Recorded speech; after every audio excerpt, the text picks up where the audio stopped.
こんにちは。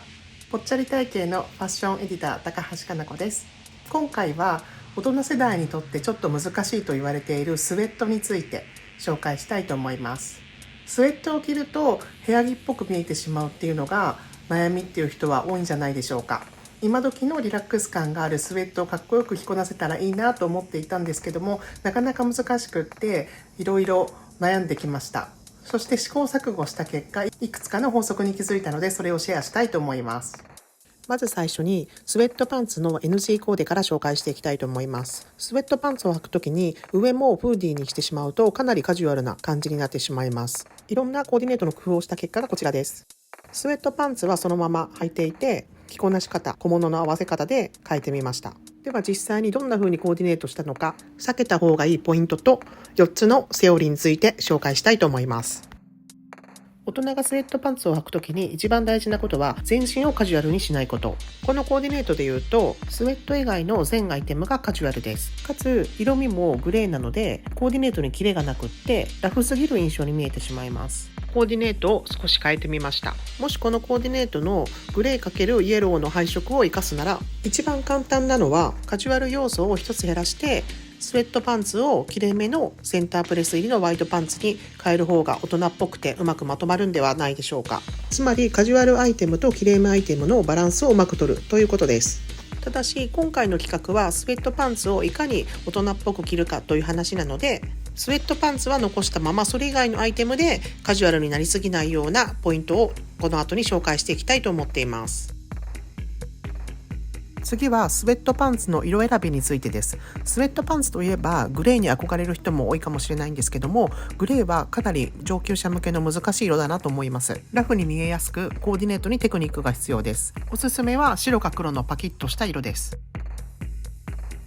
ではここからはスウェットパンツを大人っぽくコーディネートする時の具体的なセオリーについて紹介していきたいと思います。まず一つ目はエレガントな上品なコートを合わせることです。最初にきれいめとカジュアルのアイテムのバランスを取るとお伝えしましたが、例えば仕事にも着ていけそうなウールのエレガントなコートはきれいめなアイテムにカウントできますよね。なのでスウェットパンツを大人っぽく着るのに役立ちます。ではここからコーディネートを整えていきます。まずスニーカーも白にしていたんですけども、ちょっと白の分量が多いかなと思ったので白をベースにしたグレージュやブラウンなども含むスニーカーに変えてみました。次にストールを足していきます。全体の色が淡すぎてちょっとぼやけた印象になるかなと思ったので、スニーカーから色を拾ってグレージュのものを足しました。それからサングラスを足して黒のバッグを足して引き締めポイントを作りました。サングラスやメガネのプラスチックやメタルの光沢感っていうのは布製の洋服とは違う素材感を加えられるのでとても便利なアイテムです。ではこのコーディネートを振り返っていきます。カジュアルなアイテムはスウェットパンツにスニーカーにストール、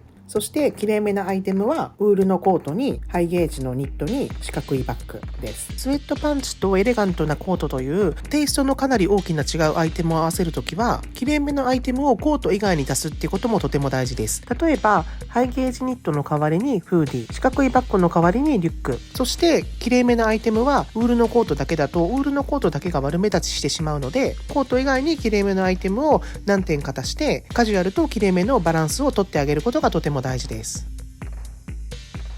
先ほどエレガントなコートを合わせたようにスウェットパンツと相反するテイストのきちんとしたジャケットを今度は合わせてみます。合わせたのはダブルブレストのジャケットで少しビッグシルエットのものです。ダブルブレストのジャケットはカジュアルなコーディネートにもシフトしやすいのでとてもおすすめです。白や黒のスウェットパンツを選んでおくとモノトーンコーディネートにしやすいのでカジュアルになりすぎないという点でもおすすめです。次に小物を合わせていきましたが、斜め掛けのバッグだときちんと感のあるジャケットに対して少しカジュアル感が強すぎるなと思ったのでスクエア型のバッグに変えました。こちらの方がしっくりきているように私は感じます。ではこのコーディネートも振り返っていきます。カジュアルアイテムはスウェットパンツにスニーカー、きれいめアイテムはジャケットにハイゲージのニットに四角いバッグです。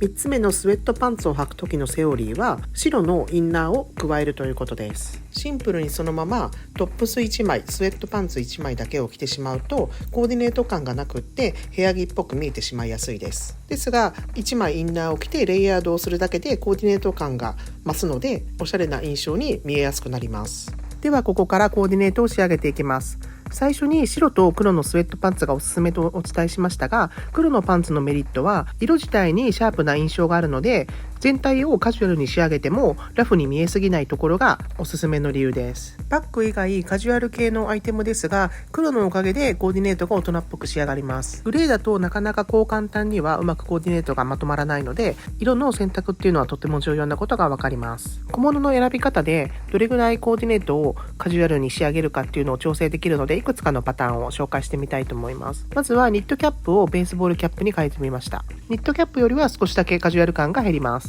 続いて帽子がカジュアルすぎてあまり得意ではないという方はストールを加えるのもおすすめです。長方形のストールを首元にさらっと巻くだけでおしゃれな雰囲気になります。またストールの色はグレージュにしているので、黒と白のコントラストのある色味を中和することもできます。では最後になる4つ目のセオリーについて紹介したいと思います。とても簡単な方法で靴選びを変えるということです。これまではスウェットのテイストに合わせてカジュアルなスニーカーを合わせていましたが、足元をミドル丈のブーツにしてみるのもとてもおすすめの方法です。足元にレザーの質感が加わることで、スニーカーよりは辛口でシャープな印象を簡単に作ることができます。またこのように上下淡い色でまとめた時も白の分量を減らすことができるので、キリッと引き締まった印象を作りやすいです。ではコーディネートを仕上げていきます。黒のブーツを足したので、黒の分量をもう少し小物で足したくって、黒のレザーのバッグとサングラスを加えました。足元が黒で引き締まっているので、コーディネートのテクニックをあれこれ考えなくていいのがとても楽です。最初にスウェットパンツとダウンコートのカジュアル感が強いアイテム同士の組み合わせが難しいとお伝えしましたが、足元をブーツで引き締めて、かつキレのある白×黒の配色だったらうまくいくのかなと思ってダウンコートを羽織ってみました。いかがでしょうか？こちらならなんだかいけそうな気がしませんか？黒のキャップでさらに引き締め感を高めるのもおすすめです。